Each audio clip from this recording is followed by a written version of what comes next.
Okay, so I had a need for a 10-inch tom, and the only shell I had that was that size was this older Gretsch Blackhawk, what they call the popcorn snare. It's 10 by 6, I think, or maybe 10 by 7 even, I don't know.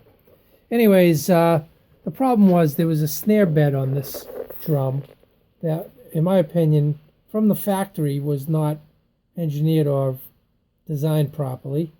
So in other words, the bottom head would wrinkle and basically choke off the sound because you had to tighten the bottom head so much to get the wrinkles out that it killed the drum. In any event, what I decided to do was correct that, and forgive me if you can't see it, but what I did was I used these two products, right?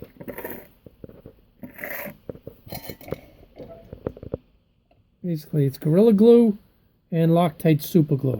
And what I did was I put these pieces of tape down under the area where I was going to correct the snare bed that was too deep, in my opinion.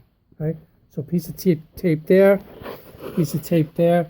Then I clamped the drum down so that as I squirted the Gorilla Glue in here, over the course of a couple of days, actually, I did it, like that, and then let it harden, it would ultimately create a flat surface equal with the bearing edge of the rest of the drum.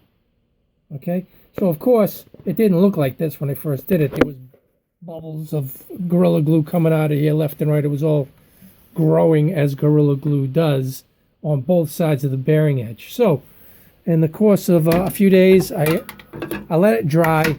I took it apart.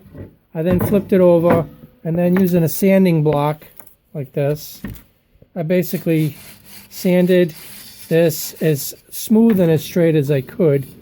And then I used a Dremel actually to cut down on some of the excess Gorilla Glue that was left here and here on the inside angle of the bearing edge. I got it as close as I could, and basically now I believe that this and this is a flat surface equal to the rest of the bearing edge.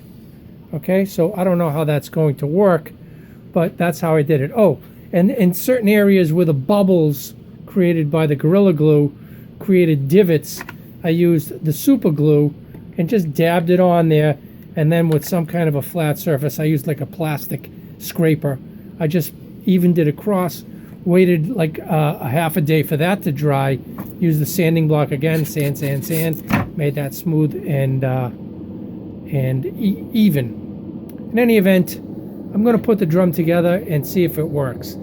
If I post this and you see this video, then that means that it worked well enough, in my opinion, to make the drum sound good. Okay?